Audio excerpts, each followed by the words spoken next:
So yun guys, meron tayong ginawang Bluetooth speaker. So ang issue nga pala nito ay lumubog yung mic pagsaksak. Nabasag lang pala yung pinaka-lock niya or pinaka-washer niya dyan. At isa pang issue nito is namamatay siya kapag tinutodo yung volume. At meron pang pinaka-issue niya talaga. So ayan, nabasag nga yan. Ayan, sinisinok na nga guys ang speaker na to. Sinisinok na to ah. Ano nangyari kaya sa speaker na to? Sinisinok? So hindi na rin pala ito ma-charge kasi nga natanggal na yung pinaka-charging pin niya dyan. So i-re-recta na lang natin guys. So yan, nag-DIY tayo ng battery. Ayan, may nagbigay sa atin ng battery. So dalawang battery nga pala to guys. So yun, itatry natin kung gagana guys. So ito, iilaw naman to, magkakaroon ng power. Hindi. Ayan, lagay ang speaker. Yun. So meron na guys. Kailangan na lang natin ng power supply para mag-charge pa rin siya guys. So i-re-recta na natin yan dito sa board. 5 volts nga pala ang ating gagamitin. 5 volts. Let's go. So battery ang sira guys. Ito yung luma niyang battery. Ayan, isang piraso lang. Hindi niya na kayang supplyan ng ating board. So kaya ayan, gumawa tayo ng sa bagong battery. So ngayon, itatry muna natin guys kung gagana ang ating speaker. Tabog natin yung speaker. Ito yung, dito nakalagay ang speaker. Tapos dito naman nakalagay yung LED ilaw sa speaker guys. Ayan. So tabog natin.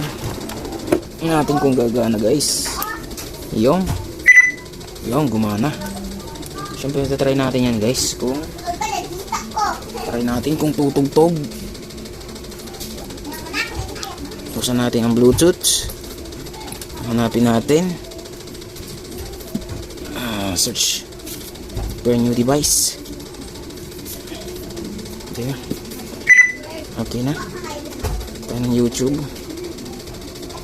Mag-play tayo.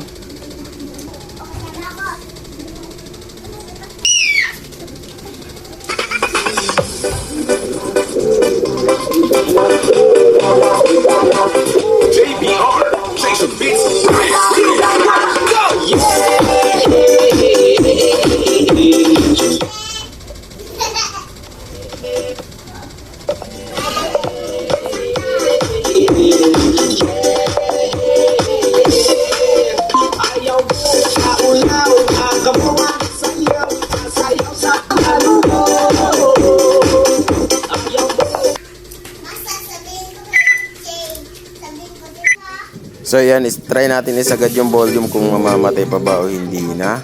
So ayan guys, mukhang hindi naman namamatay na. Naka 30 watt, full volume na yan guys.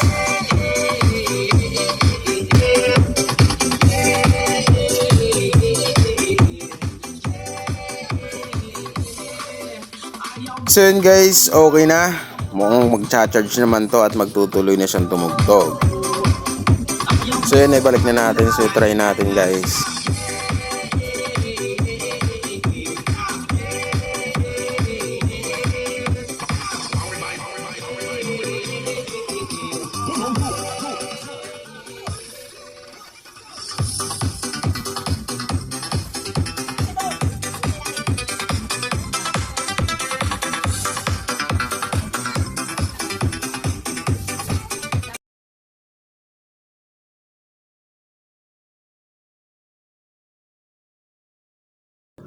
Is nasa battery lang minsan din pala ang sira. At saka i-check din natin yung charging cord. Minsan kasi nasisira din ang charging cord lalo na kapag